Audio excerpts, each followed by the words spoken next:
தமிழ்காரர் மதுராந்தா, இந்திக்காரர் தமிழ் போலா.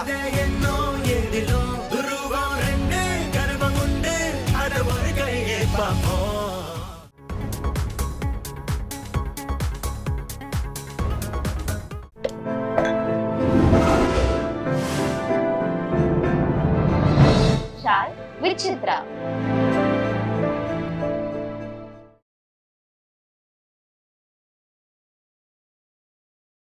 சினிமா உலகத்தில் நல்ல படங்கள் நடிச்சிட்ருக்கீங்க. இதை விட்டுட்டு ஏன் அரசியலுக்கு போகணுன்னு தோணுச்சு? நானாக போகல அரசியலுக்கு. எனக்கு அரசியல் தெரியாது.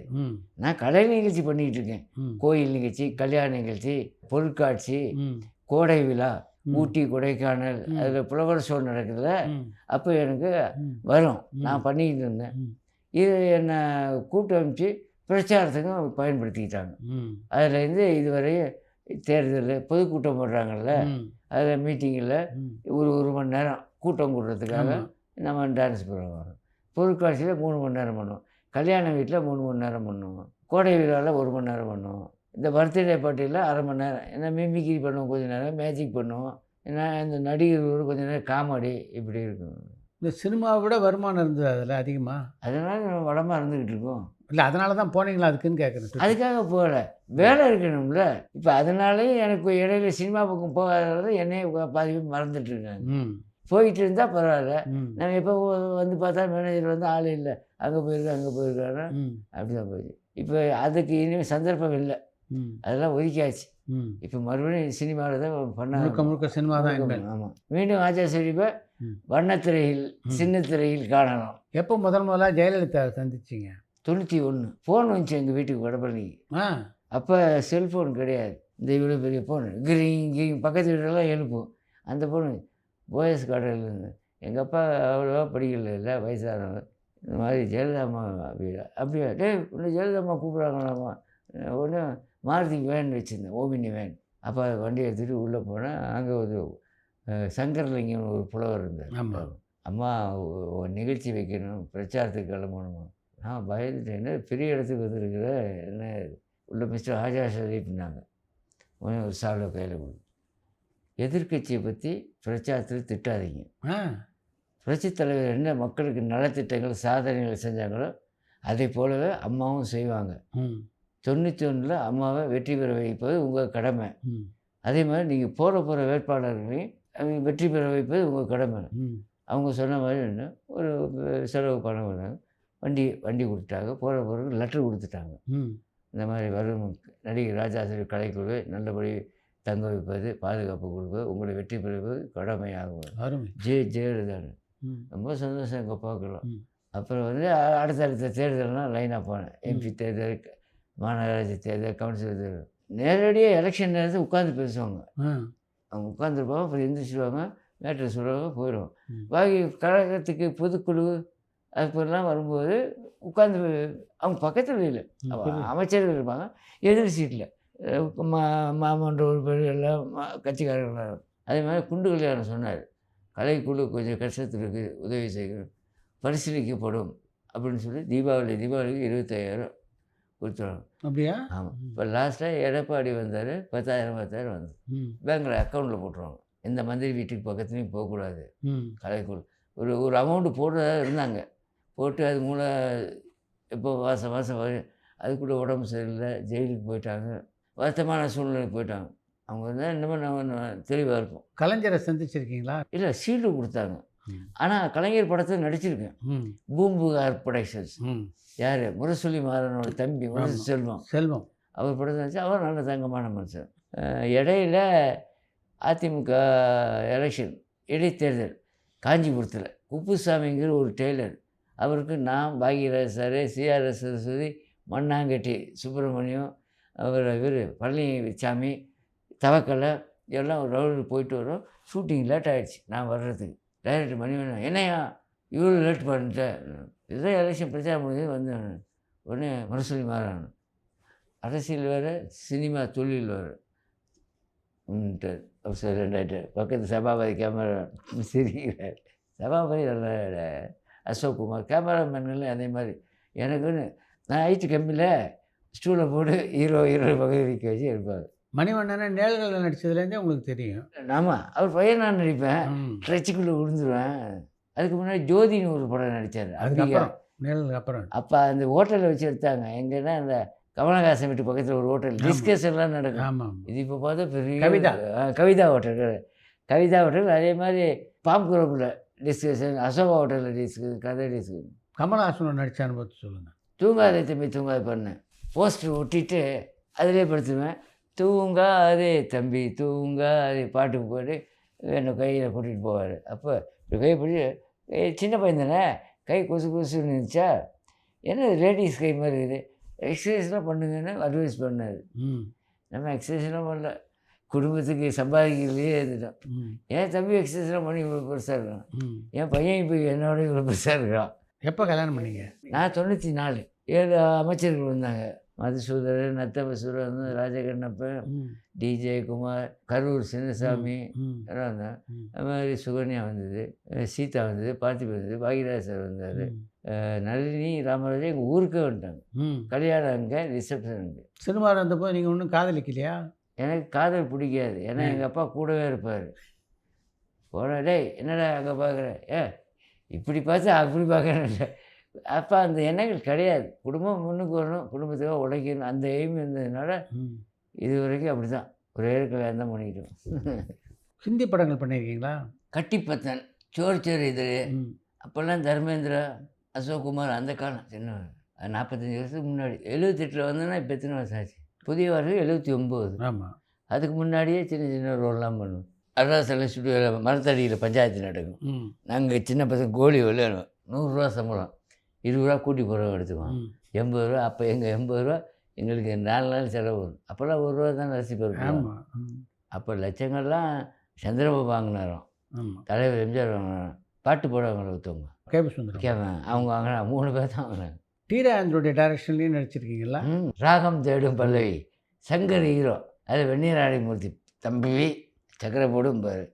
அது நான் சின்ன பையனை டீம் மாஸ்டராக வருவேன். அப்புறம் தங்கைக்கு ஒரு கீதம், அதில் சிவகுமார் போலீஸ். நான் ஏதோ வந்து அவர் பர்ஸை எடுத்துருவேன், எடுத்துட்டு பார்த்துருவார். என்னடா போலீஸ் ஸ்டேஷன்லையும் திருவியா உனக்கு அவ்வளோ இல்லை, அம்மாவுக்கு உடம்பு சரியில்லை, அதான் ஐயா குப்பையில் மாதிரி பர்ஸ் எடுத்து குப்பையில் போட்டுருவார். அதை பார்த்துருவார். அப்புறம் ஒரு போலீஸை விட்டு பார்த்தவன் உடம்பு சரியில்லாமல் இருப்பான், மாத்திரை மருந்துலாம் பிறந்த வீடா புகுந்த வீடா பண்ணேன்னு.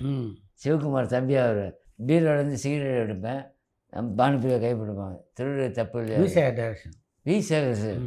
அவர் அருமையான கோபமே போட மாட்டார், சைலண்டாக இருப்பார். அப்போ பானுப்பிரியா கைப்பிடிச்சிருவாங்க, திருடாது சாரி அண்ணி நான் என்னை திட மாட்டேன் அப்படின்னு ஒரு சீன். அப்புறம் 2 பேரும் சண்டை போட்டுக்குவாங்க. பானுப்பிரியாவும் இந்த 1 கோடி ரூபாய்னு வந்து அது மாதிரி நடத்தி இவங்க 2 பேரும் ஒன்றா சேர்த்து வைப்பேன். சண்டை போட்ட அண்ணனே அண்ணி. செட்டில் டி ராஜேந்தர் எப்படி இருப்பார்? டென்ஷன் தான், சைலண்டாலாம் இருக்க மாட்டார். அப்படியா? ஆமாம். புள்ளியவே ஒரு மாதிரியாக திட்டுவார். சின்ன பையன் சிம்பு பொருள் வந்தே நடிக்க வந்தேன் பாரு. அவன் சின்ன பையன் என்ன சொல்லுவான் போயிடும். இப்போ சிம்புல வம்பு. நீங்கள் சினிமாவில் நடிக்காத காலகட்டத்தில் இந்த நடிகர்களெல்லாம் எப்போது பார்த்துருக்கீங்களா? பார்த்ததே இல்லையா? நான் யார் வீட்டுக்கு போக மாட்டேன். தேவை இருந்தால் தானே போகிறதுக்கு, தேவையும் கிடையாது. அப்போ படிக்கிற எய்மில் இருந்தேன். அது மட்டும் இல்லாமல் ஸ்டுடியோவில் போய் அலைவேன் சான்ஸு கேட்டு. எந்த நடிகை விட்டு போக மாட்டேன். நளினி, செந்தில் எங்கள் ஏரியா இருக்கிறதுனால சும்மா பொழுது பேசிட்டு இருந்துட்டு வந்துடுவேன். அவ்வளோ. பாக்கி நேரம் நடிகர் சங்கம் போவேன். போயிட்டு யாராவது மீட்டிங் மாதம் மாதம் மீட்டிங் போடுவாங்க. ஆமாம், கலந்துக்குவேன். அப்போ கட்டடம் சும்மா இதாக இருந்தது. கட்டடம் சொல்லி 3 வருஷம் மேலே ஆச்சு கட்டலை. பென்ஷனுக்காக போனேன். கட்டடம் முடிஞ்சால் தான் தருவேன். நானும் சிவாஜி சாருக்கு ஓட்டு போட்டேன், வி கே ராமசாமிக்கு ஓட்டு போட்டேன், விஜயகாந்தனுக்கு ஓட்டு போட்டேன், சரத்குமார் ஓட்டு போட்டேன், விஷாலுக்கு ஓட்டு போட்டேன். இன்னமும் கட்டடம் முடியல. அப்படியே சார் பென்ஷன் ஒரு லாஸ்ட்டாக கொடுத்தாங்க. அந்த கட்டடம் கட்டுறதுக்கு முன்னாடி அந்த வீரபாண்டிய கட்டபொம்மன் நடித்தார்ல, ஜான்சன் துறையா, பெரிய ஹைட்டாக. அவர் லயோலா காலேஜில் அந்த ஊக்கத்தொகை கொடுக்குறேன்னு அவர் 20,000 காசு உதவி கொடுத்தாங்க. கொடுத்து சாப்பாடு பிரியாணிலாம் போட்டாங்க. நாங்கள்லாம் கலந்து. அப்போ 2 தடவை காமராஜ் மெமோரியலில் மீட்டிங் போட்டாங்க. அவங்க பார்த்து எதோ பேசிக்கிட்டு இருந்தாங்க, நாங்கள் எதோ பேசிக்கிட்டு இருந்தோம். சாப்பாடு வந்து சாப்பிட்டோம், அப்புறம் கிளம்பி போயிட்டோம். அவ்வளோ. அப்போ பென்ஷனை பற்றி கேட்டோம். அண்ணாமலை தேர்தலில் ஜெயிச்சிட்டார் 2000 விஷால். நான் சார் அந்த கோஷ்டி ஃபஸ்ட்டு உள்ள கோஷ்டி ஓட்டு போடல. ஆமாம் அண்ணன் போஸ்டிங்கே ஜெயிச்சிட்டாங்க. ஆமாம் ஃபோன் வந்து ஓட்டு போடுன்னு நம்ம சவேரா ஹோட்டலு உட்லண்ட்ஸ் பக்கத்தில் ஒரு ஆமா, சர்ச் எதிர்க்க. இருக்குல்ல, அங்கே தான் போய் ஆமாம் போட்டோம். ஆமாம் இவருக்கெல்லாம் போட்டேன், நம்ம பூச்சி முருகனுக்கெல்லாம். அது பூச்சி முருகன் கூட சொன்னார், ம் என்னப்பா நீ இப்படி இருக்க, நடிகர் சங்கத்தில் பென்சில் கேட்கக்கூடாதான்னு. ம் நானும் கேட்டு அழுத்து போயிட்டேன். ம் நீ உங்ககிட்ட தான் பென்சில் கேட்கணும். அவருக்கு இப்போ ஒரு பொறுப்பில் இருக்கார், ஆமாம் குடிசை மாற்று வாரியம். ஆமாம் எனக்கு வீடு கேளுன்னாங்க நிறைய பேர். எனக்கு தான் வீடு இருக்குது வடபள்ளி, சொந்த வீடு. அப்புறம் எப்படின்னு தெரியும். அப்போ பூச்சி முருகன் சொன்னார், ஹெல்ப் பண்ணால் சங்கத்துக்கு வாங்கினேன். போன அவர் சங்கத்தில் இல்லை, கொஞ்சம் தான் வாகை சந்திரசேகரை பார்த்தேன். ஏலேசி ஏலிசி நாடகம் தலைவர். 5 வருஷம் எம்எல்ஏ, ஆமாம் வேளச்சேரி எம்எல்ஏ. இப்போ வேளச்சேரி எம்எல்ஏ ஹசன் மௌலானா, எனக்கு தெரிஞ்சவங்க. ம் ஜெயமாறன் எம்பியோட பையன். இப்படி பார்த்துட்டு டக்குனு கிளம்பிட்டார் மீட்டிங். என்னாச்சு பென்ஷன்னு காரில் ஏறி போயிட்டார். எடப்பாடி பழனிசாமி பழகுவார். வாக்கன்னு ஓ அவர் முன்னாடி சிஎம் ஆகிறதுக்கு முன்னாடி நெடுஞ்சாலைத்துறை அமைச்சர், பிடபிள்யூவில் நெடுஞ்சாலை. பொதுப்பணித்துறை. அப்புறம் வந்து சிறு துறைமுகங்கள், இந்த கடலூர், தூத்துக்குடி, அது இது. அப்போ பக்ரீத்து போவேன். வாக்கன்னு என்ன விஷயம் ஏதாவது, அதெல்லாம் எனக்கு பக்ரீத்து நாளைக்கு ஆடு பிடிக்கணும், பிரியாணி போகணும். அதே மாதிரி ஓபிஎஸ் வீட்டுக்கு போவேன், அவரும் இருந்தார்ல. வாத்தா வா பாய் அவன் கூப்பிடுவாங்க, வந்து சிறப்பாக கொண்டாடுவாங்க. ராதாரவி பழகுவீங்களா? அதான் கட்டி பிடிச்சிக்குவார். ம் வா மாப்பிள்ளை. இப்போ ஒரு படம் பண்ணோம், காக்குக்கரங்கள் உதவிக்கரங்கள், எம்எம்டியில் இருக்குது. ஆமாம் அவர் ஒரு சின்ன படம் எடுக்கிறார், அவர் பையன் ஹீரோ வக்கீல். ம் அதில் வந்து ஒரு அக்ரஹாரம், இவர் வந்து வெட்டியான், ம் வெட்டியான அசிஸ்டண்ட் ஆவார். ம் அவங்க 2 பேருக்கும் பொண்ணு லவ் பண்ணுவார் ஹீரோ. ம் அதுக்கு ராதா அக்ரஹாரம் எதிர்ப்பாங்க. ம் அதை பற்றி ஒரு இது. ம் அதில் வந்து இப்போ கொஞ்சம் தளர்ந்துட்டு இருக்காங்க பொண்ணு, ம் வயசாகி. வா மாப்பிள்ளை வா வா வா. என்ன எவ்வளோ நீங்கள் ஆளை காணன்னு சொன்னாங்க. சினிமா நடிக்கும்போது எப்போவாவது இந்த ப்ரொடக்ஷன் கம்பெனியோட ஆயுதரிப்புக்கு பிரச்சனை வந்திருக்கா? ஆஹா, நான் பிரச்சனைக்குரியவன் இல்லை, ம் நகைச்சுவைக்கு உரியவன். அருமை. யாருக்குமே சண்டை போட மாட்டேன். ம் நான் எல்லாருக்கும் பணிவாக போயிட்டு வந்துக்கிட்டே இருப்பேன். ம் ஷூட்டிங் போனால் அங்கே போய் கிடைக்கிது இங்கே அசிஸ்டன்ட் டைரக்டரை சுற்றியே தான் இருப்பேன். கேமரா நான் சீன் இல்லைனா கூட பக்கத்துலேயே தான் இருப்பேன். ம் மற்றவங்க என்ன நடிக்கிறாங்க, எப்படி பண்ணுறாங்க, அதையே தான் பார்ப்பேன். அது மாதிரி அப்போ சின்ன வயசுலேயே எனக்கு பிரச்சனைனா என்னென்னு தெரியாது. ஷூட்டிங் வந்து நடித்தோமா, காசு வாங்கணுமா, வீட்டுக்கு போனோம், அப்பா கிட்ட வைத்தோமா, ம் அக்கா தங்கச்சிங்க ஆக்கி போட்டாங்களா, அப்புறம் இப்போ நடிக்கிறோமா, மனைவி ஆக்கி போகிறாங்களா, சாப்பிட்றோமா, போயிட்டு வந்துக்கிட்டே இருக்கும். ம் பிரச்சனைலாம் கிடையாது. ஓப்பன் ஹார்ட் மாதிரி ஓப்பன் டைப் நம்ம. இப்போல்லாம் படங்கள் எல்லாம் பார்க்குறீங்களா தொடர்ந்து? இல்லை, இப்போ நான் ரொம்ப நாளாச்சு படம் பார்த்து. காமெடி பார்ப்பேன், நியூஸ் பார்ப்பேன், அவ்வளோ. ம் படம்னு ஒரு படமும் ஃபுல்லாக பார்த்தே இல்லை. இந்த 2 சீனு பாட்டு ஓடுவேன், அதை வந்து பார்ப்பேன், சாப்பிடுவேன், படுத்துருவேன், அவ்வளோ. ம் அதில் இன்ட்ரெஸ்ட் இல்லை. ம் அப்போத்துலேருந்து படிப்பேன், சின்ன பசங்க கூட விளையாடுவேன், அவ்வளோ. நீங்கள் நடித்ததில் உங்களுக்கு ரொம்ப பிடிச்ச படம் எது? அதே நாட்கள் தான், அதே நாட்கள் சம்சார மின்சாரம், உதிரி பூக்கள், ஒரே ஒரு கிராமத்தில், நிறைய படம், ஒவ்வொரு ரோல். சின்ன பசங்களில் கமலஹாசன் கூட ஒரு 5 படம் தான் பண்ணார். நான் இதுவரைக்கும் பண்ணிக்கிட்டு இருக்கேன். மாஸ்டர் பிரபாகர ஒரு படம் 2 படம், மாஸ்டர் சேகர். ஆமாம், சின்ன பையனா மிக அதிகமான படம் நடிச்சது நீங்கள் தான். ம் அனில்குமார், ம் இந்த அடுப்புடி ஏற்றத்தில் நடிப்பார் அவர். இந்த குழந்தை நட்சத்திரங்களோட இப்போ உங்களுக்கு நல்ல நட்பு இருக்கா? டச்சே இல்லை, தந்திரியாக எங்கெங்கேயே இருக்காங்க. ம் படத்துலையும் பார்க்க முடியல. ஸ்டுடியோ பக்கம் போனால் தான் நம்ம பார்ப்போம், ஸ்டுடியோ இல்லையே.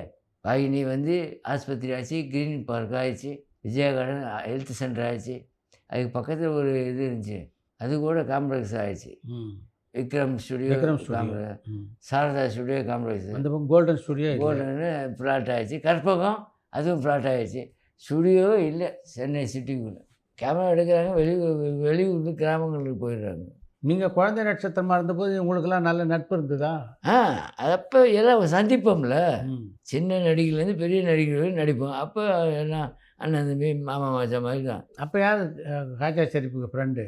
அப்போ அனில்குமார். மாஸ்டர் பிரபாகர என்னை விட சீனியர். ஆமாம், அவர் ஒதுங்கிட்டார் கடை வச்சுட்டு. ம் சேகரும் ஒதுங்கிட்டார், ஏதோ ரியல் எஸ்டேட்லாம் பார்த்து. அடுத்து தொடர்ந்து படங்கள் நடிக்கணும்னு முடிவு பண்ணிட்டீங்க இப்போ? ஆமாம், கொஞ்ச நாள் ஒதுங்கிட்டோம். ம் இப்போ மறுபடியும் வேணாம், ஏன்னா பையன் படிக்கிறான், அவனுக்கு ஒரு வேலை வாய்ப்பு கிடைச்சதுக்கப்புறம் ம் ஆர்டி இந்த நாற்காலியில் உட்காந்துட்டு இருப்பார் சூப்பர் ஸ்டார், அதிலே நடித்தேன் நான். ஷோ ம் ரஜினி இவர் இந்த பேப்பர் போடுவார், ஜான் பிள்ளை என்றாலும் ஆண் பிள்ளை. அப்போ ப்ரெஸ்ஸு வச்சுருப்பார் ஷோ. நான் சின்ன ஷோ வளர்ந்துட்டா ஷோ ஆகிடும். அந்த பையன் வந்து ரஜினி ஆகிடும். கார்டனில் ஏவிஎம் கார்டன், அதுக்கு முன்னாடி ஒரு ப்ரெஸ் மாதிரி அவங்களுக்கு ப்ரெஸ்ஸே இருந்தது. அதில் தான் எடுத்தாங்க. AVM press. அதில் தான் நான் சிகப்பு மனிதன் எடுத்தாங்க. நான் நடித்தேன். அம்மானு ஒரு படம் பண்ணேன்.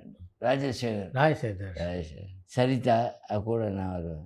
லக்ஷ்மி ஒரே ஒரு கிராமத்தில், பானுமதி, ஜுனுன்னு ஒரு டிவி சீரியல் வந்துச்சுல. ஆமாம், அது தமிழில் எடுத்தாங்க. அப்போ நான் வீட்டு வேலைக்கார மாதிரி பண்ணுவேன். பானுமதிக்கா? ஓ, அவங்களே டைரக்ட் பண்ணாங்க கடைசி காலத்தில். அப்புறம் பிஎஸ் வீரப்பா, அவர் படத்துலேயும் பண்ணேன். மாதுளை முத்துக்கள்னு ஒரு விஜய் சாந்தி ஹீரோ, சுதாகர ஹீரோ, அதுலேயும் பண்ணேன். அவர் பையன் கூட தவறிட்டார், ஹரிகரன். அப்போ தான் நான் எம்ஜிஆர் தலைவரை பார்க்குறேன். சேலம் மாடர்ன் தேட்டரில் ஷூட்டிங் முடிச்சுட்டு வர்றோம். உட்ஹெல்ஸ் ஹோட்டலில் மீட்டிங். ராஜாராம். ஆமாம், அவர் பிரச்சாரம் பண்ணிட்டு வரோம். சத்யராஜ் போய் பார்க்குறாரு. என்னை ஜேபிஆர் அறிமுகப்படுத்தினார் தலைவர்கிட்ட. நடிகர் சின்ன பையன், எங்கள் பாப்பா வந்து, வணக்கம், என்ன எந்த ஊர் உங்களுக்கு? கீழே நான் வந்திருக்கேன் அப்போ. சரி சரிண்ணார். சத்யராஜோட எத்தனை படம் பண்ணீங்க? ஒன்று தான் படம். ஆனால் பழக்கம். நான் சைக்கிளில் போய் இந்த ஷூட்டிங் சான்ஸ் கேட்டு வரும். அவர் ஜாவா எஸ்டியில் வருவார். சத்தினா என்னங்க எனக்கு அங்கே நடக்குது, நீங்கள் எங்கே போய்? நான் இங்கே நடக்குது, நான் அங்கே போயிடுது. இப்படி மாறி 2 பேரும் சான்ஸ் தேடிந்தீங்க. ஆமாம், நீங்கள் சைக்கிளில் ஒரு மோட்டர் பைக்கில். அது சைக்கிள் பெரிய சைக்கிளில் காலை எட்டாத அரைப்படல் காலை இப்படி உள்ளே விட்டு எடுத்து எதை சொன்னால விசிட்டிங் கார்டு இப்போ கலரில் போடுறோம். அப்போ உடுப்பி ஹோட்டல் பில்லு பண்ணிருக்கோம் லேசாக. ஆமாம், எங்கள் வீட்டு ப்ரெஸ்ஸில் அடித்து வச்சுக்கிறேன். ஃபோனு எங்கள் வீட்டில் அப்போ கிடையாது. பக்கத்தில் விறகு தொட்டி இருந்தது, அதில் ஒரு பெல்லை வச்சாச்சு. உங்கள் ஃபோன் வந்து ஆயாசி கூப்பிட்டா பெல் அடிப்பார். பின்னாடி வீட்டில் வாடகைக்கு இருந்தோம், 70 ரூபா வாடகை. அப்புறம் கொஞ்சம் கொஞ்சம் சம்பாதிச்சு அந்த வீடே வாங்கியாச்சு. அந்த காலத்தில் படத்தில் நடிக்கிறதுக்கெல்லாம் உடனே சம்பளம் சரியாக கொடுத்துருவாங்களா? பெரிய சம்பளம் இல்லை. அப்போ லட்சங்களில் பார்க்க முடியாது. 500, 1000 இது பெரிய விஷயம். அப்புறம் படிப்படியாக கொஞ்சம் கொஞ்சமாக ஏறி வந்தது. ஆனால் ஒழுங்காக கொடுத்துருவாங்க. இந்த இப்போ நிற்கிற மாதிரி பெட்டிக்குள்ளே நிற்காது படம். உடனே ரிலீஸ் பண்ண எப்படியா. அப்போ படம் தானே மக்களுக்கு வாழ்வாதார மாதிரி ஒரு பொழுதுபோக்கு. கரெக்ட். டிவி அப்போ கிடையாது, ரேடியோ தான். குருவிக்காரங்க இப்படி ரோட்டில் வச்சுருவாங்க அந்த மாதிரி. இப்போ ப்ரைவேட் டிவி, டிவி இருக்குது. அப்போ பிளாக் அண்ட் ஒயிட் கிடையாது தானே டிவி. டயனரா, சாலிடரு, 2-3 சீரியல் பண்ணேன். கொஞ்சம் கம்மி காசு வரும். இதில் 10,000 வாங்கினா அதில் 5,000, 3,000, 2,000. சரி, நம்ம தேவைன்னா போய் தான் ஆகணும். போயிடுறது. ஒரு 100-200 தான் ஒரு ஆட்டோ பிடிக்க முடியும். அதில் தொடர்ந்து கொஞ்சம் வாய்ப்புகள் கிடைக்கும். அதில் அதுக்கு தான் இப்போ முயற்சி பண்ணுறேன். இனி ஃபுல்லாக அரசியலோ ஃபேமிலியோ அதெல்லாம் கொஞ்சம் ஒதுக்கிட்டு சினிமா, சீரியல் 2 போகுது. நான் இடையில இந்த கடைலாம் திறக்க போவேன், ஜவுளி கடை. அதுக்கு நானே ஆர்டிஸ்டுங்களாம் ரெடி பண்ணுவேன். அந்த மயில்சாமி, ரோம்போ சங்கர், லூஸ் மோகன்லாம் வந்து ஸ்டேஜ் போட்டிருப்பாங்க. இந்த 4-5 கடையை பற்றி சொல்லுவாங்க. காசை வாங்கிட்டு வந்துக்கிட்டு. கடலூர், பாண்டிச்சேரி, பெங்களூரு, இப்போ எல்லா கடையிலும் கூடிடுச்சு. அதனால் இப்போ திறக்கிறது இல்லை. ரொம்ப நன்றி. உங்கள் அனுபவத்தெல்லாம் நம்ம ரசிகர்களோட பகிர்ந்து. ரொம்ப நன்றி.